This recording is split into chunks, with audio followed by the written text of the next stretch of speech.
que son las que determinan los procesos de salud y enfermedad, llámese teoría del germen, ¿no? Cuando se descubre en el 1800 que existe una rama de la biología que es la microbiología. Hay microorganismos por todos lados. Entonces se divide la comunidad científica.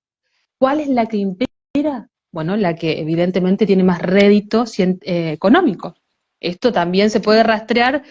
Carnegie, toda la familia y la Fundación Carnegie y la Fundación Rockefeller fueron los que financiaron finalmente esta forma química, exógena, bélica y biologicista en tanto y en términos mecanicistas, no biologicista en estos términos, fue la que imperó a partir de que históricamente el informe Flexner, cuando la Fundación Carnegie a través de la Fundación Rockefeller paga a Flexner para que financie todo lo que hoy conocemos como educación médica oficial. Médica digo, pero también incluye la educación psicológica, porque también todo lo que se estudia en psicología, como la psicosomática, que en realidad es una distorsión que se basa sobre la premisa de que existe una enfermedad psicosomática y otra que no lo es, que eso es erróneo.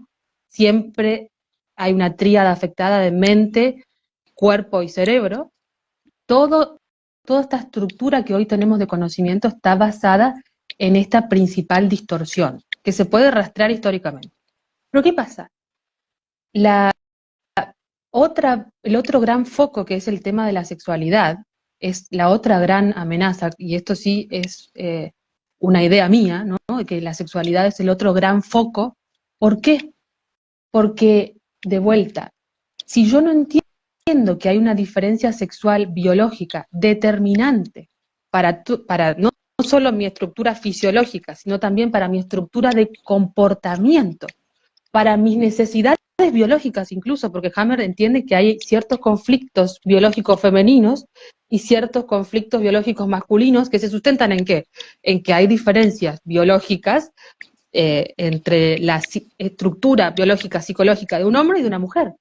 Es lo que hasta el mismo Darwin, que esto también es importante, cuando nosotros hablamos de evolución, no hablamos de evolución en términos darwinianos, sino en otros términos, que fue lo que Franjo dijo, que es esto de la concepción filogenética, que incluye la evolución de las especies, pero no en términos darwinianos. Entonces, la evolución de las especies lo que incluye es la diferenciación sexual. Hasta Darwin las incluye, pero hoy en día esto se niega. Y no es broma cuando lo decimos que se niega. Se niega rotundamente, y si uno lo enseña y lo quiere proponer como algo a estudiar, como un objeto de estudio, es tachado de biologicista, de nazi, de retrógrado, de conservador, ¿no? Cualquier cosa. Pero esto es clave también para administrar mi salud. Entender estas diferencias sexuales es clave para poder administrar mi salud, para poder tomar decisiones que en última instancia van a afectar mi salud, porque si yo tomo una mala decisión de pareja, administro mal mi territorio sexual, eso va a tener costos biológicos o no. Entonces, y por supuesto que si analizamos la Agenda 2030, está basada sobre, nuevamente, la distorsión de la realidad, porque yo proponer 112 géneros, entender la biología quitando los hechos biológicos y proponer que hay 112 géneros a un niño de 5 años, que el mismo Freud entendía que recién un niño de 5 años empieza a intentar entender la diferencia sexual, la diferencia anatómica sexual, proponerle a un niño menor de esto, que existen, y de hecho hace poco leía sobre esto a partir de una entrevista que se le hizo a una actriz, Rosie O'Donnell, que ya la idea ya está llegando a un extremo tan distópico y esquizoide, que no solo hay 112 géneros para que el niño pueda elegir, ya estamos hablando de que un niño recién está iniciando su investigación para comprender las diferencias anatómicas entre hombres y mujeres, y hoy en día se le está enseñando a un niño de que no solo puede elegir entre 112 opciones, sino que ahora ya están llegando al punto de que es infinito. Nuevamente, la inhibición de acción, ¿no? ¿Qué hago ante un imposible, hasta ante un infinito? No puedo elegir, no puedo definir mi identidad. Entonces, Claro. estos dos puntos claves de salud y de sexualidad, por eso tienen tanto foco en el discurso oficial, y esto aplica hasta desde Hollywood, Netflix, los medios de comunicación oficial, redes sociales, YouTube. Esto es discurso oficial, ni hablar de la investigación académica. Todas las investigaciones, todo el dinero de los programas, por ejemplo, en Argentina el CONICET, hay una línea financiada para investigación feminista y para igualdad de género. Igualdad de género distorsionada, porque no es igualdad de género en términos económicos, en términos políticos, sino que es igualdad de género en condiciones biológicas, que no existen. E intentar realizarlas tiene mayores costos biológicos. Y, y trae sufrimiento nuevamente extremadamente paradójico, porque el ejemplo paradigmático para entender que esto de financiar una igualdad de género en condiciones psicológicas y de decisiones, de administración de la familia, de administración de las carreras, de todo, son los países escandinavos, donde más igualdad de condiciones de género hay, más dinero hay para que las mujeres estudien ingeniería, que es esta cosa de igualar eh, eh, este, eh, no capacidades, sino gustos y preferencias a la hora de elegir carreras. Se dan becas para las mujeres para que estudien ingeniería, para que alcancen ciertos puestos de CEO, etcétera. Las mujeres más eligen enfermería, más eligen medicina, más eligen carreras relacionadas a lo humano y más eligen quedarse en sus casas a cuidar a sus hijos. ¿Por qué? Porque cuanto más yo quiero presionar para negar la biología más se reafirma en sus hechos biológicos. Esa es la paradoja. Claro, súper interesante, Romy. Y justamente algo o bueno, de lo que mencionaste en el tema de sexualidad, para mí es algo sumamente preocupante porque están en peligro nuestros niños. Esta generación, si ya nuestra generación en sí nos genera mucha vulnerabilidad y tener este conocimiento, con este conocimiento es tener como mayores herramientas para poder abordar una situación específica.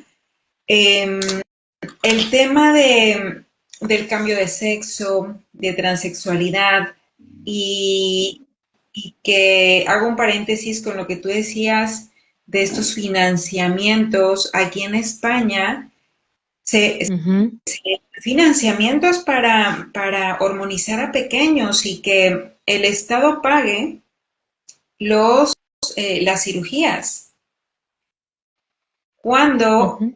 los mismos españoles que están con un espíritu y pensamiento más crítico dicen, ¿cómo es posible que se pueda eh, financiar el cambio de sexo y hormonización de un niño cuando hay temas sociales que requieren ese financiamiento que son básicos, esenciales para una vida en bienestar? Entonces, para mí está siendo sumamente preocupante todo este bombardeo de información y que no solo se está dando en redes sociales, en internet, sino que se está involucrando el sistema educativo. Más bien Ujú. es el mecanismo de, bueno, más bien el área donde la estructura de todos estos mecanismos se ponen en acción, ¿no? Ujú. Por supuesto. Sí, por supuesto. Y y que es gravísimo. Eh, ¿Y por qué también lo menciono?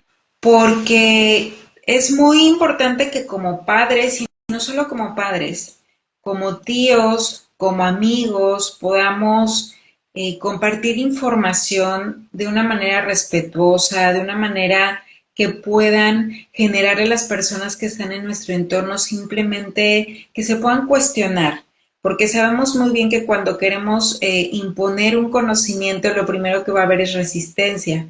Y, y negación a ese nuevo conocimiento, porque si las creencias, si el sistema de creencias se tambalea, pues ¿de dónde me sostengo psicológicamente, psíquicamente? Y, y en este punto, Romy, ¿tú cómo podrías o qué mensaje podrías compartir que puedan tomar como herramienta para las diferentes áreas de la vida en el tema económico, político o en el día a día simplemente? O sea, ya detectando este tipo pues sí, de discurso, de acciones que están basadas en Bueno, ingenierías. primera situación que Franjo también lo dijo hoy, cuando mencionaba de que nosotros teníamos como en un momento más costo, ¿no? Las personas que por ahí accedíamos a este conocimiento. ¿Por qué? Porque evidentemente todos cuando en algún momento nos vimos, nos identificamos como mentidos, engañados. En mi caso, por ejemplo, yo la mayoría de las cosas que utilizo en mi práctica clínica, que me he adquirido como herramienta, no las estudié en la facultad, en ningún ámbito, bueno, ni hablar de biología y este conocimiento que es censurado en todos los ámbitos oficiales, médicos, psicológicos, todas las carreras que tienen que ver con con la salud y socialmente, porque esto tiene un impacto social, porque las epidemias, sobre todo las físicas, pero también, bueno, depende de la sintomatología, la fase, ¿no? Pero las epidemias son fases de reparación colectivas, de estreses colectivos. Y la sintomatología mental colectiva, como las que estamos viviendo hoy en día, son situaciones de estreses ya a un nivel insoportable. Eso quiere decir que hay un estrés biológico muy intenso a nivel colectivo, sin resolver todavía. Esa es la característica. El cambio de comportamiento siempre es en fase activa. La sintomatología mental siempre, cuando ustedes tengan un síntoma mental, ya saben que tienen que hacer algo. No es un momento de descansar, sino de hacer, por más de que estén deprimidos. La depresión es, bueno, el intento de nuestro sistema nervioso central de quédate quietito, pero quédate quietito y pensá, porque no puedes dormir porque estás en fase activa, pensá cuál es el mejor camino para seguir. Pero hay que hacer cosas igual, aunque sea pensar. Entonces, eh, entender que las sintomatologías se pueden interpretar y tienen que interpretarse para comprender nuestros procesos biológicos, esa es la primera situación. Y entender de que probablemente cuando yo conozca y esté en contacto con algo que contradiga mi sistema de creencias, probablemente primero lo intente negar, porque a todos nos pasa, esto se llama disonancia cognitiva, todos nos Claro. resistimos a ciertas verdades que como que claro, nos sacan una pata de la mesa y se nos cae la mesa, o sea, tenemos que sostenerlo con la negación, que es un mecanismo de defensa. A todos nos ha pasado. Entender de que es un proceso que va a involucrar costos biológicos, va a involucrar ciertos estreses, porque uno tiene que reinventar muchas veces su práctica profesional, es un proceso que lleva tiempo, en la vida personal involucra readministrar todo mi territorio, porque esto involucra cómo educo a mis hijos, cómo administro yo mi vida, mi salud. Bueno, involucra dejar de pagar prepagas carísimas, y eso es un beneficio. Me quito un gasto de encima, la mayoría de las veces cuando uno cuenta y dice mira, yo no tengo ni voy a tener una obra social porque no lo necesito, porque yo ya entiendo, ¿no? Que eso no significa que no sea usuaria en algunos momentos del sistema de salud. Ojo, ni que esté hablando de que nada del sistema de salud sirve, sino que involucra evidentemente conocer cómo funciona mi salud, readministrar mi territorio. Y eso va a involucrar estrés, va a involucrar si tengo una pareja, que tener, bueno, conversaciones difíciles, si tengo con mi familia, también administrar esa información de una manera inteligente, coherente, empática. ¿Por qué? Porque esto que vos decías, Fabi, también es cierto. Si yo se lo quiero compartir a todo el mundo, es probable que la persona lo tome como un ataque. Un consejo que no es pedido es tomado como un ataque. Entonces, también la inteligencia, la prudencia de poder procesar esta información, estudiarla también, la responsabilidad de estudiarla, porque también